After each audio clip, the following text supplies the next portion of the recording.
အားလုံးပဲမင်္ဂလာပါကျွန်တော်နာမည်ကတော့ချိုက်ပြေပါကျွန်တော်ခုပြောပြမှာတော့ပညာရှိအာဇာနည်တာသမီကောင်းတွေရဲ့မိဘကျေးဇူးဆက်နည်း၃မျိုးကိုပြောပြမှာဖြစ်ပါတယ်ဒီ၃မျိုးလုံးကိုကျွန်တော်တစ်ခုချင်းစီပြောပြတော့မှာဖြစ်တဲ့အတွက်ဗီဒီယိုကိုဆုံးအောင်ကြည့်ပေးဖို့ပြောရှိပါတယ်ခင်ဗျာနံပါတ်1ကတော့မိမိကိုယ်ကိုတရားသိအောင်ဆောင်ရွက်ခြင်းဖြင့်မိဘကျေးဇူးဆက်ခြင်းဖြစ်ပါတယ်ဟုတ်ပါတယ်ခင်ဗျာမိမိကိုယ်တိုင်တရားကိုနားလည်ပြီးသိပြီးတော့မှမိဘကျေးဇူးဆက်ခြင်းကအကောင်းဆုံးကျေးဇူးဆက်နည်းဖြစ်ပါတယ်မိဘကိုတရားသိအောင်လုပ်ခြင်းကလည်းမိဘကျေးဇူးဆက်ခြင်းပဲဖြစ်ပါတယ်မိမိကိုယ်တိုင်တရားတော်နဲ့လျော်ညီအောင်နေခြင်းဖြင့်မိဘကိုကျေးဇူးဆက်ပြီးသားဂုဏ်ဆောင်ပြီးသားအမွန်းတင်ပြီးသားပူဇော်ပြီးသားမိဘကိုအလေးအမြတ်ထားပြီးသားဖြစ်သွားပါတယ်ခင်ဗျာတားကောင်းတမီကောင်းတွေကပဲမိဘတွေကိုမိကောင်းဖခင်အဖြစ်ပြန်လည်ကျေးဇူးဆက်နိုင်ခွင့်ရရှိပါတယ်တားဆိုးတမီဆိုးတွေကတော့မိကောင်းဖခင်အဖြစ်တာသမီလို့ဘယ်သူမှပြောလို့မရပါဘူးခင်ဗျာတာသမီဆိုးတွေရင်မိဘတွေရဲ့ဂုဏ်တွေပြက်ပြီးသားဖြစ်တော့ပါတယ်ဒါကြောင့်မို့ကိုယ်တိုင်ကောင်းအောင်လုပ်မှတာကောင်းသောအချင်းကိုချီးမှတာလေမိဘကျေးဇူးဆက်ရရောက်ပါတယ်ခင်ဗျာ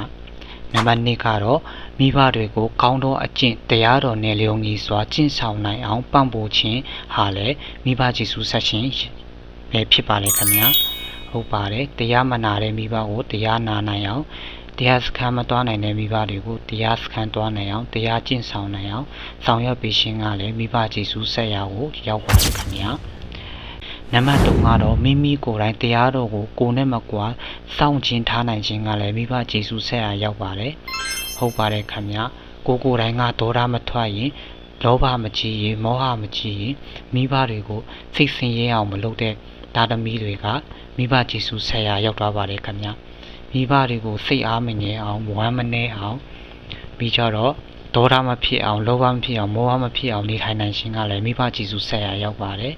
နောက်ပြီးတော့ဒေါသကြီးတဲ့မိဘတွေကိုဒေါသမကြီးအောင်လောဘကြီးတဲ့မိဘတွေကိုလောဘမကြီးအောင်မောဟကြီးတဲ့မိဘတွေကိုမောဟမကြီးအောင်ကိုဖြောင်းဖြေပြောပြနိုင်ရင်လည်းမိဘကျေးဇူးဆက်ရရောက်သွားပါတယ်ခင်ဗျာ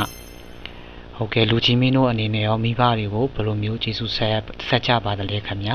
ကောမန့်မှာမှန်ခဲ့ပြီးလို့ရပါတယ်ခင်ဗျာဟုတ်ကဲ့ကြည့်ရှုပေးခဲ့တဲ့တဦးချင်းစီအတွက်ကိုလည်းအားလုံးကျေးဇူးတင်ပါတယ်အားလုံးမိဘကျေးဇူးကိုဆက်နိုင်ကြပါစေ